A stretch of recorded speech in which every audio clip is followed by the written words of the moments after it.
Bonsoir et bonjour de partout où vous nous suivez. Bienvenue dans cette tranche d'émission Jésus notre salut. Lisons Genèse 3, 8, 9. La Bible déclare: alors ils entendirent la voix de l'Éternel Dieu, qui parcourait les jardins vers le soir. Et l'homme et sa femme se cachèrent loin de la face de l'Éternel Dieu, au milieu des arbres du jardin. Mais l'Éternel Dieu appela l'homme et lui dit: où es-tu? J'aimerais reprendre juste le verset 9 où dit: l'Éternel Dieu appela l'homme et lui dit: où es-tu? Où es-tu, mon frère? Où es-tu, ma soeur? Où es-tu, toi qui avant aimais Dieu de tout son cœur? Où es-tu, toi, ma soeur, qui était zélée pour l'œuvre de Dieu? Où es-tu, toi, ma soeur, qui craignait les seigneurs? Où es-tu, toi, qui acceptais de ne pas avoir l'argent mais de garder les seigneurs? Mais où aujourd'hui? Où es-tu? Où es-tu, toi, qui pouvais accepter de ne pas vivre dans la corruption, afin de garder les seigneurs? Où es-tu, toi, qui n'acceptais pas de trahir la race des enfants de Dieu? Où es-tu aujourd'hui? Tu as brisé les lois de Dieu. Tu as brisé les principes que le Seigneur t'avait donnés. Les lois de consécration, tu les as bafouées. Où es-tu, toi, qui autrefois était le frère zélé, l'exemple que tout le monde voulait suivre? Où es-tu, toi, autrefois, tu aimais les seigneurs, tu aimais passer ton temps devant la Bible, tu aimais passer ton temps à chercher les seigneurs. Où es-tu? Tu es comme Adam. Le Seigneur t'a tout donné. Il t'a donné l'autorité, il t'a donné le pouvoir.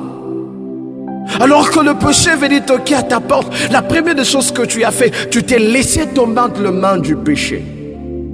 Où es-tu, toi, ma soeur?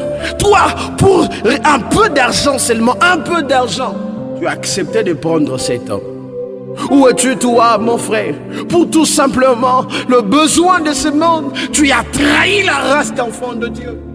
Toi, le frère qui prêchait la sainteté, toi qui annonçais la bonne nouvelle avec zèle, où es-tu aujourd'hui? Qu'est-ce qui t'est arrivé? La voix de l'Éternel vient encore de retentir, encore pendant ce moment.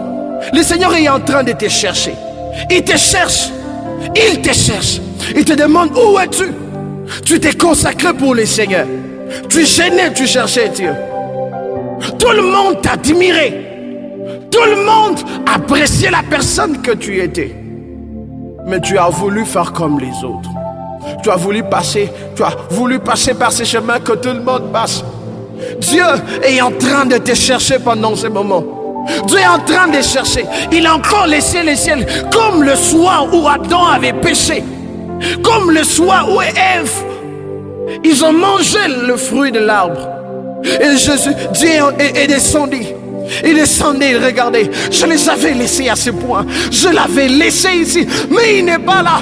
Il te demande: où es-tu? Non, ça ne veut pas dire que Dieu ne voit pas. Ça ne veut pas dire que Dieu ne sait pas où tu es. Mais tout simplement, cette question révèle une chose. Dieu te demande: je t'avais donné une position, je t'avais donné une place. Tu as quitté ma maison et tu t'es retrouvé dans la maison de l'iniquité. Tu t'es retrouvé dans la maison du péché, mon frère. Ma soeur, tu t'es retrouvé là où tu ne devais pas te retrouver. Tu as traversé la ligne rouge que tu ne devais pas traverser. Tu as baissé la garde et tu t'es retrouvé entre les mains de l'ennemi. Tu as commis ce péché que tu ne devais pas commettre. Tu as trahi la race des enfants de Dieu. Tu as laissé Dieu pour t'attacher au monde. À quoi servira-t-il à un homme, la Bible déclare, d'avoir tout mais de perdre Dieu, de perdre son âme? À quoi cela te servira-t-il? À quoi cela te servira-t-il d'accepter ces propositions qui amènent vers les enfers? Pourquoi tu acceptes? Pourquoi tu veux accepter?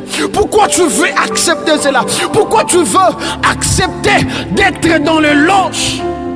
Pourquoi tu veux accepter d'accéder à la magie? Pourquoi tu veux accepter de trahir la race des enfants de Dieu? Dieu s'est tellement investi en toi. Dieu s'est tellement investi en toi. Et quand tu vas à la dernière minute les lâcher, non mon frère, ne le fais pas. Ne le fais pas. Mais tu sais la bonne nouvelle, c'est laquelle? La bonne nouvelle, c'est que Dieu a une place pour toi.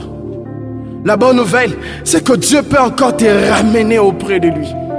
La bonne nouvelle, c'est que Dieu a une solution. Et la solution, c'est Jésus monté à la croix. Oh, à la croix, il a dit que tout est accompli. Il a dit, Seigneur, certes l'homme a péché. Certes l'homme a passé la ligne rouge qu'il ne devait pas passer.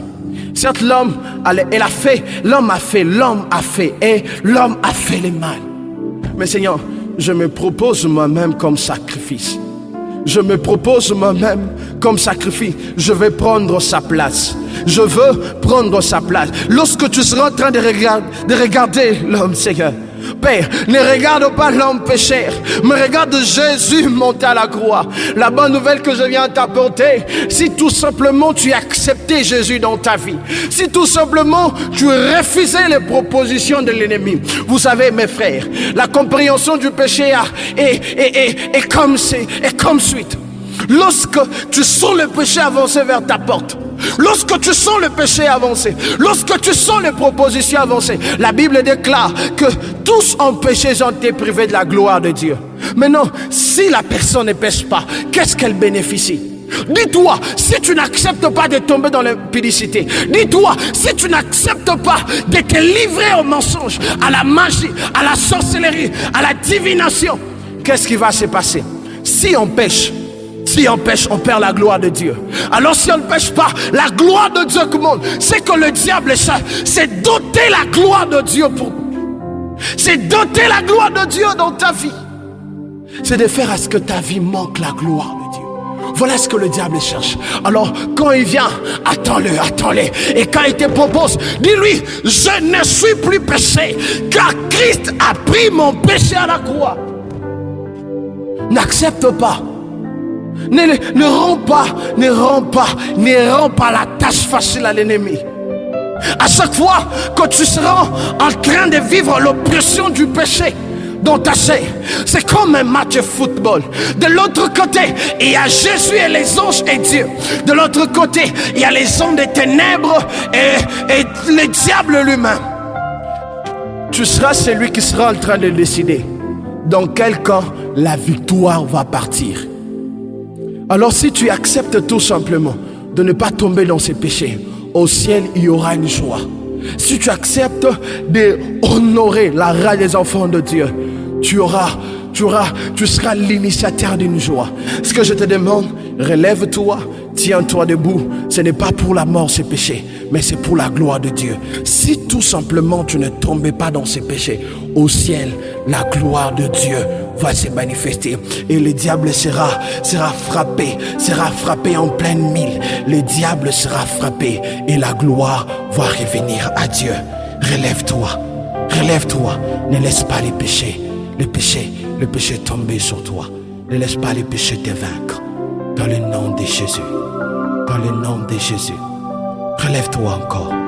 Adam, Dieu te cherche et il t'a trouvé. Que Dieu te bénisse.